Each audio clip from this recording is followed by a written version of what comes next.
Hi, this is Little Dwarf. This time I won't be playing a game, but instead reviewing one. The game in question is I Have No Mouth and I Must Scream, a 1995 point-and-click adventure game by the Dreamers Guild. This video is segmented into two parts, which I will denote clearly with timestamps. First, a spoiler-free review, letting you decide for yourself whether you want to try this game out. And then, an analysis of some of the game's plotlines, where I delve fully into spoilers and present some of my problems with the game and how it handled its topic. I am a big fan of depressing, haunting art, exploring dark, hopeless subjects. I am a sucker for downer endings, black versus grey conflicts and so on. I have a natural tendency towards melancholy, so dark stories have a very strong potential of resonating with me. So, when I heard that there is a game based on Harlan Ellison's short story, I was very eager to try it, despite the fact that I am a total newcomer to the genre of adventure games. In fact, this one was only the second one I have ever played. But I enjoyed the short story greatly and was looking forward to it unfolding all of its nightmarish potential in a longer, interactive form. You can actually get the short story with the game if you buy it on GOG, and I wholeheartedly recommend reading it, as it's pretty short, about 20 pages, but still great in its concise form. But you don't really need to know it to play the game, nor will it ruin it if you do. The game is more of an expansion of the concept of a short story, rather than a straight-up adaptation. So, what is it about? Well, in short, it's about 5 unlucky people, seemingly the last remnant of humanity, trapped and tortured mercilessly for the last 109 years. They are kept prisoners and toys for the amusement of Am, a supercomputer made in the past to oversee a global war until it reached sentience and turned on its creators. Each of the 5 characters has its own backstory, sins and past traumas, which feature heavily in the game, as Am devises new ways to torment them. The game is actually pretty diverse in the topics and themes it covers, although they are all rather dark and grim, which is a general theme of both the game and the short story. PTSD, cannibalism, domestic violence and even genocide are all brought up. The thing that quickly became apparent to me about the game, and that is among its strongest points, is the audio design. Am, the main villain of the story, is voiced by Harlan Ellison, the author of the short story himself. His voiceover is great, seething with disgust and contempt for humanity. He's also weirdly funny at times, although always at the expense of the characters, and in some ways it makes him even more hateful, because it makes it apparent that all this torture, all the pain that he has brought on those 5 unlucky sods, is pretty much just a game to him. Hate. Let me tell you how much I've come to hate you since I began to live. There are 387.44 million miles of printed circuits in wafer-thin layers that fill my complex. If the word hate was engraved on each nanoangstrom of those hundreds of millions of miles, it would not equal 1/1 billionth of the hate I feel for humans at this micro-instant. For you. Hate! Hate! The music in the game is pretty great as well. There are some pretty haunting pieces, perfectly underscoring the hopeless, dark and somber storyline. My favorite example is probably the one playing in the background of this very video. In general, the soundtrack relates to particular characters pretty well, and it's not only dark and hopeless, but at times also erratic and haphazard, trying to portray a sense of danger and paranoia, etc. I definitely liked it. Now, about gameplay. For a newcomer to the genre, the game may actually be pretty hard. It was for me personally.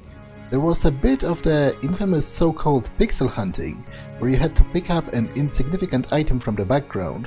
More infuriatingly, there seemed to be a good amount of items that literally did nothing and served no purpose at all other than to confuse the player, although I should probably note that it might have been intentional given the fact that the game is actually one big cruel torture scenario by Am, who delights in giving you false leads and false hope.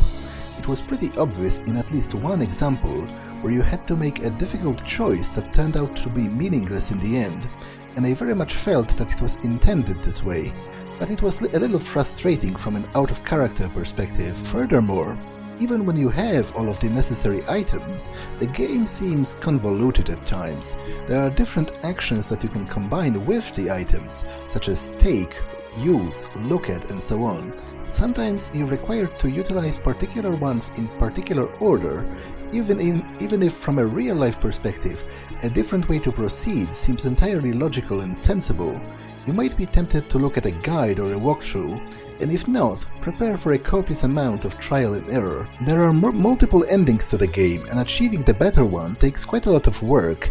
I freely admit that I did it mostly by the aforementioned trial and error method, and even then, I'm not sure if I did everything right. But all in all, I played the game for its story. That was my whole point when trying out adventure games in the first place, to experience a good story, even if I'm not sold on the mechanics and gameplay. So, was it good? Sadly, I don't really think so. It wasn't bad by any stretch, and it did have cool moments. The concept and the foundation were pretty great, but the thing is, you can experience those just fine by reading the original short story in the first place, which works quite well on its own.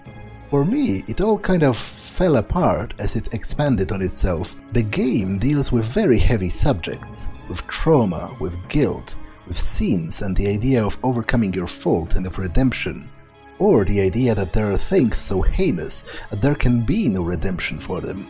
And to me, in the end, it didn't really rise to the challenge of portraying those effectively. If you know what you're doing, you can get through a single character scenario in an hour, or maybe even less. These are all survivors of 100 years of torture and torment, stewing in their own doubts and guilt, and thoughts of past wrongs for 100 years, and yet they all solve their issues in a short hour episodes if you play your cards right.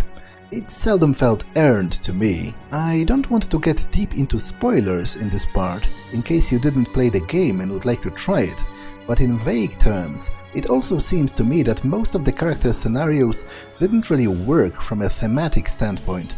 The journey of certain characters doesn't really feel real to me.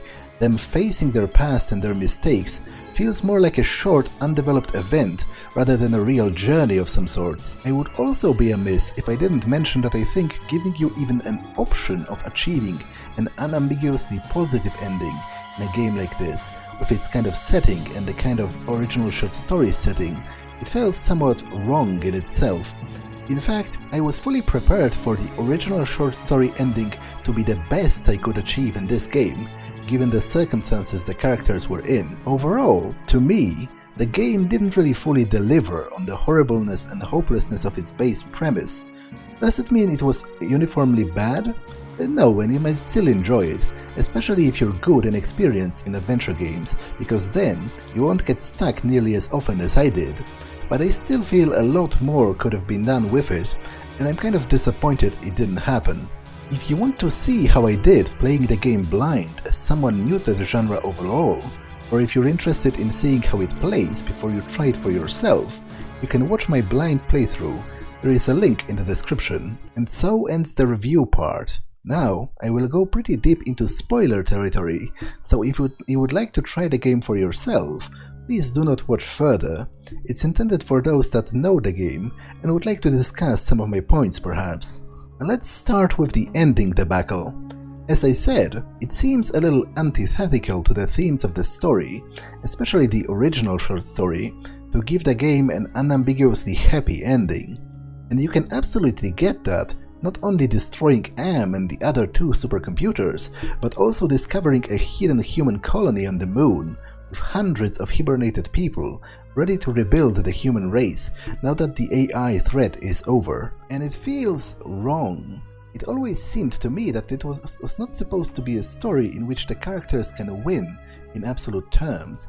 Maybe the best that they can do is stop suffering, or at least saving some of their comrades from suffering. After all, that's what the original short story was all about, right? Ted killed all of the others to save them from pain, but was left unable to kill himself, eternally suffering, with his only consolation being that the others were spared the same fate. Thus, the title, I Have No Mouth and I Must Scream. In this game, the title rings somewhat hollow once you realize that you can not only save all of the characters, but also defeat the antagonists and restore the human race.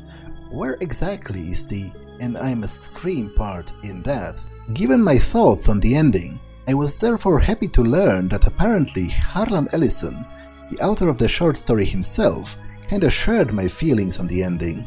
According to some sources, he was originally against putting a happy ending in the game, instead trying to create a game which you cannot really win. He is quoted as saying, "I created it so that you could not win it. The only way which you could win was to play it nobly. The more nobly you played it, the closer to succeeding you would come, but you could not actually beat it, and that annoyed the hell out of people too." He was convinced by the developers to relent, allegedly because they were afraid that people would not like a game in which they cannot win. This line of thought seems to betray a deep misunderstanding of the source material to me. The original short story was never about winning or about defeating the bad guy. It was a study of suffering, of a hopeless situation, of finding nobility in that suffering somehow, by maybe saving others from it and sacrificing yourself in the process. And it seems to me that all of that was lost in the game by giving you a simple option to clearly win. It lessens the weight of the story, in my opinion, and it changes what it was about. It turned it into a typical conflict between the heroes and the bad guy, when the heroes can unambiguously win and receive a just reward.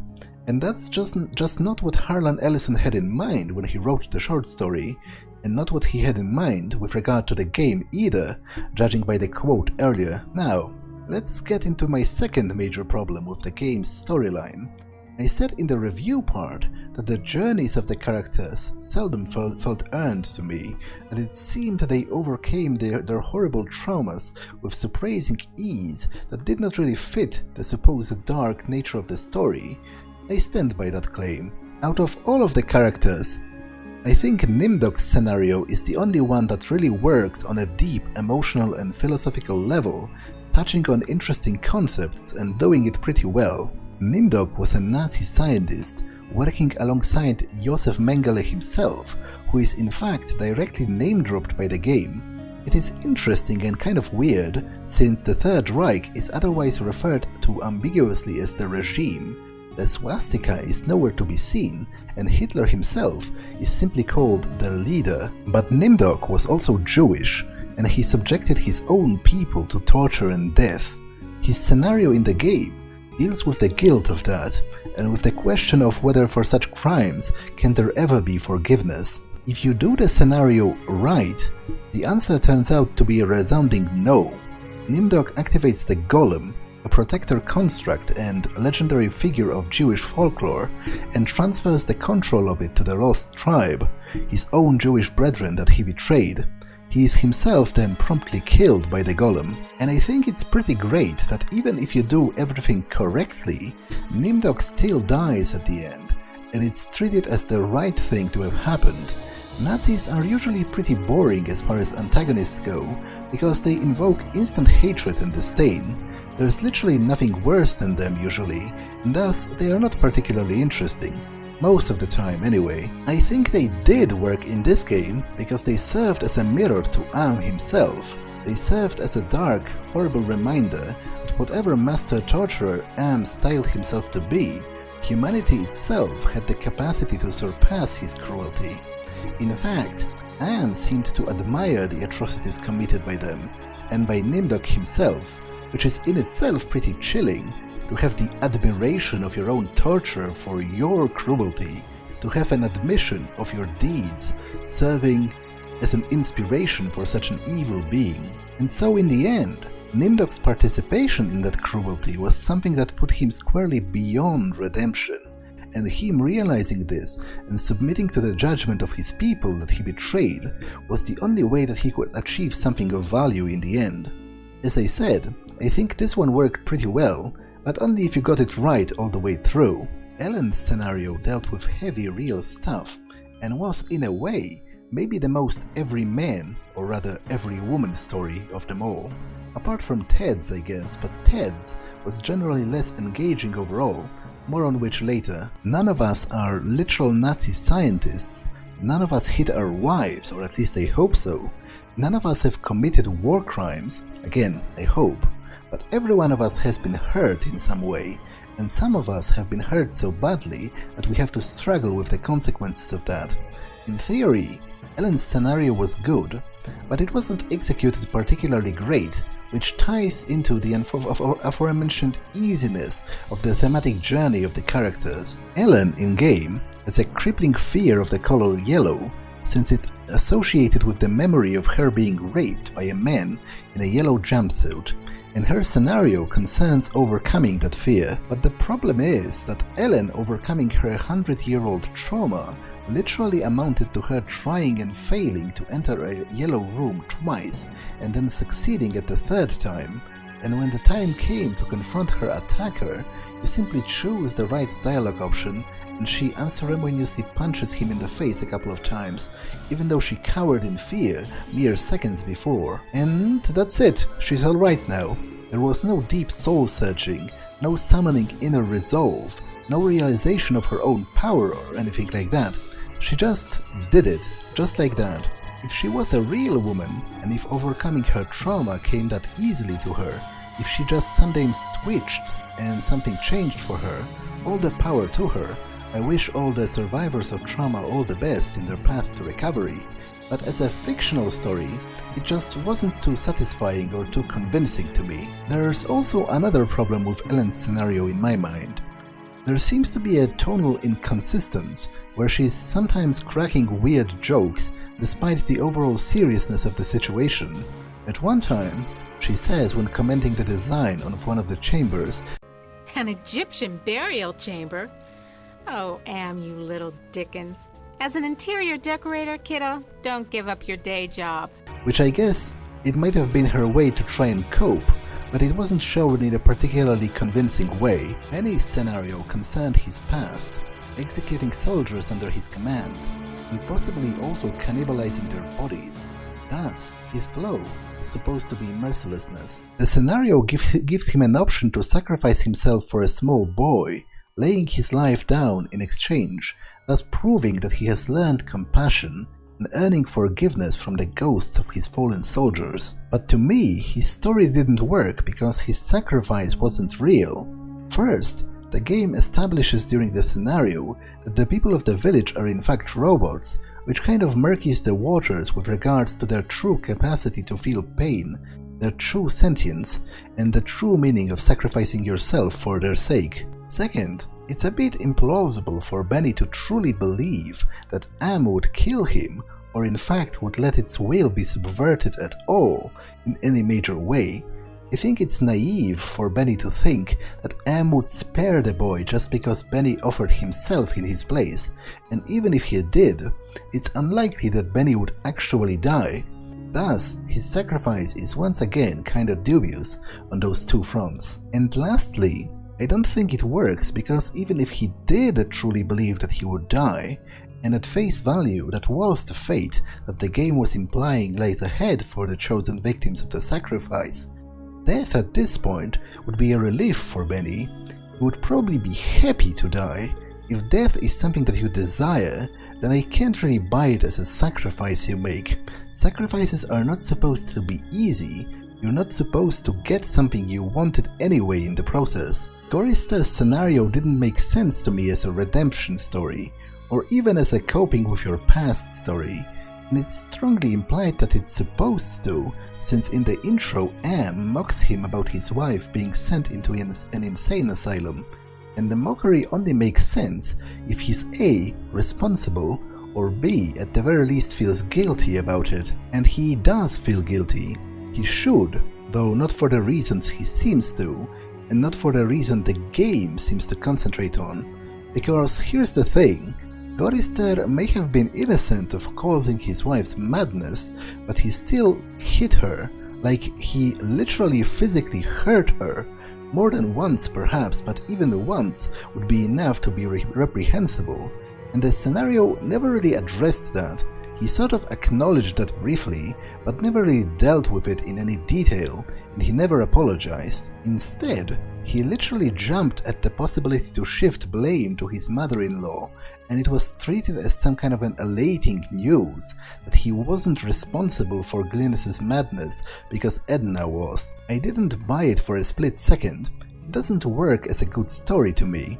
On the contrary, actually, it actively shoots itself in the foot, because the whole shifting blame part makes Gorrister seem more guilty, not less. I think it would have been much better if the game concentrated directly on him hitting his wife, but maybe given him some redeeming qualities otherwise to balance it out, and then had him try to prove that he has changed or something. At the very least, it should have had him confront what he did, instead of being all like, "Oh well, my mother-in-law admitted it was her that caused my wife's madness, so I guess I am okay." As is, I think Gorrister's scenario is probably the weakest of the bunch. And then there was Ted's scenario, which was weird. All of the other scenarios dealt with really heavy subjects: cruel human experimentation, Nazis, war crimes, cannibalism, rape, PTSD, madness, domestic violence. And then you've got Ted, whose apparent problem is that he slept around a lot and lied to women about himself in order to get laid with them. Not that I approve, but it doesn't really seem to be in the exact same emotional ballpark. His scenario concerns him saving Ellen's soul from a personification of the devil, with a stereotypical tale to boot. He does that not by some personal feat of sacrifice, but by what is presented by the game as almost occult tricks and involves actual spells. Overall, I'm not quite sure what Ted was supposed to learn from any of that, nor I as a player for that matter. The scenario touches on the concept of true love, but generally seems weirdly inconsequential and trivial compared to all of the others. Overall, I Have No Mouth and I Must Scream seems to prove two things. First, that you can mess up a good foundation by expanding upon it without understanding it.